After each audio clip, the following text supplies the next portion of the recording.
Anybody put this, would you like to put this Is it thing up? up? No. Sorry. Oh, does that have to go on this one? No. Yeah. Mom?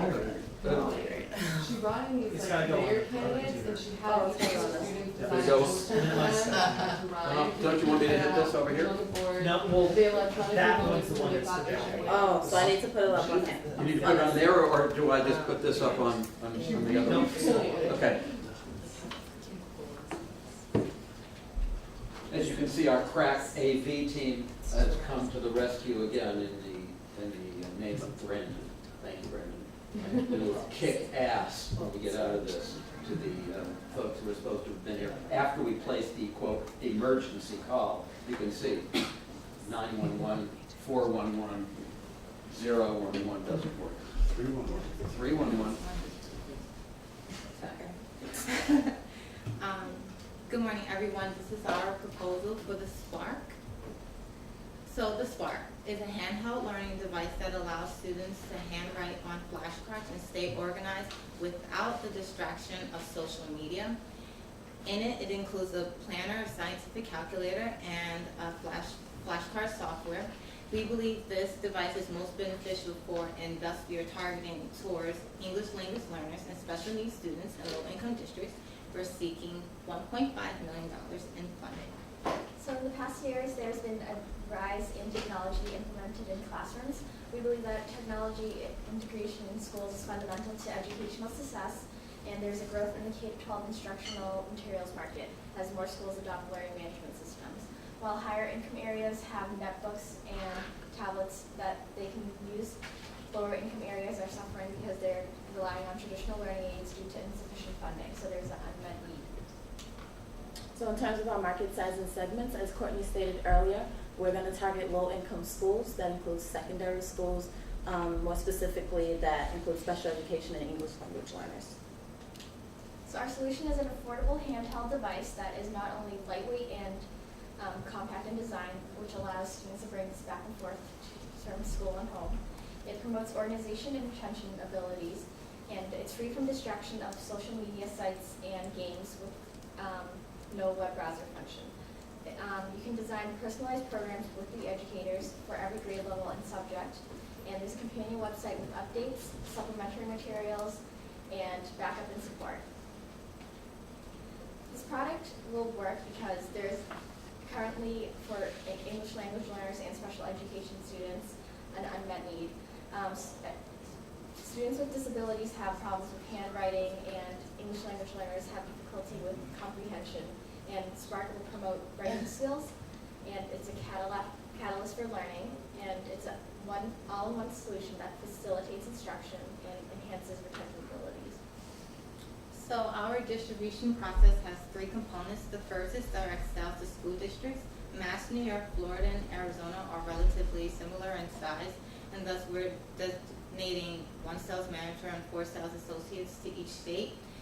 Texas and California are much bigger markets, and they will both receive 2 sales managers each and 4 sales associates for Texas and 6 sales associates for California. 4 sales associates for California will mostly be directed towards the southern part because there's a concentration of ELL learners, English language learners. Then we have a retail distribution in each state that we will be able to ship our products from the distribution center straight to the retail store, Staples. And then our last one is e-commerce, which is just apps and accessories. So this is just a geographic expansion. We're basically solidifying our presence in the east and slowly moving towards the west. Most importantly, it's important to note for year 3, we're going to penetrate retail for sales, which is adds to our revenue stream. So in terms of competition, we have a whole entire range of competitors, ranging from online websites to low-end tablets and high-end tablets. What makes our product different is that we are affordable, all-in-one solution, and we have Wi-Fi and no social media distractions. We're also having an audio component, which is beneficial for English language learners. And in terms of marketing and advertising, we are going to move forward with the beta test. There's a school called the Woodrow Wilson, I believe in the Somerville district, and it's 150 ELL students, it's grades 4, 6, and 8. We're going to administer 3 standardized tests. There's actually copies available of practice MCAS tests, and one at the beginning of the school year in September, one midpoint about in February and June. And we'll use this as a case study to further market this product. Along with that, we're going to go with a custom webinar. This provides a 60-minute presentation, and it guarantees 150 qualified targeted leads, and it'll also provide us with promotional text links that we can use further. And in terms of sales, as Courtney said earlier, we're going to go with a sales manager along with sales associates, and those sales associates will be college students, and they will be the ones communicating and presenting directly to the schools.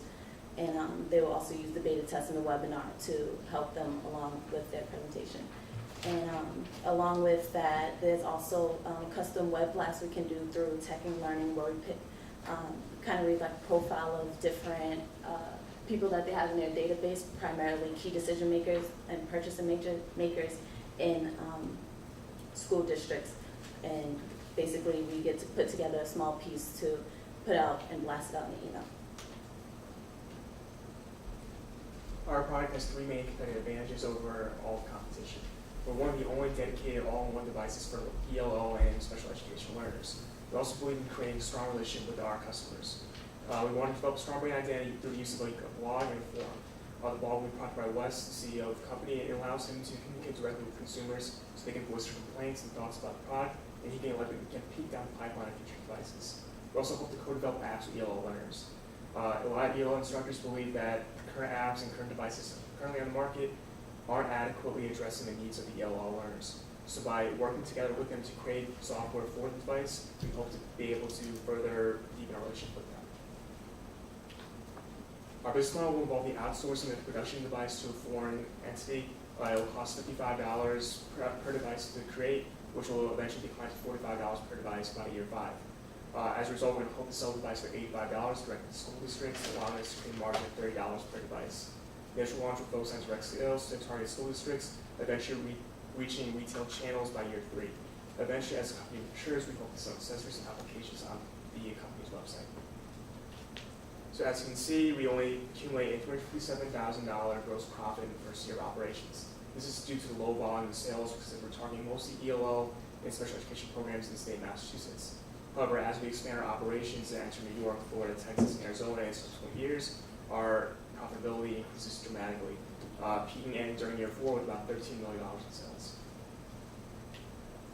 Our cost of goods, our operating expenses are mostly dedicated to research and development. Since the tech product and tech moves very fast, we hope to develop new devices in later years that will help us expand our market. Sales do dip in year 5 as a result of us not entering California yet, which is something we hope to do in the future. So our capital raise plan, we're asking for $1.5 million in order to retain our key managers, especially as we hope to expand to California, which has over 50% of the ELL market in our target. We also hope to create a customer service department because as we create more devices and as more consumers have our device, we hope to provide them as great a service as possible. We're going to expand our sales force to enter California, as we said before, for our northern and southern districts, but we need greater office space to have all our operations in one consolidated area.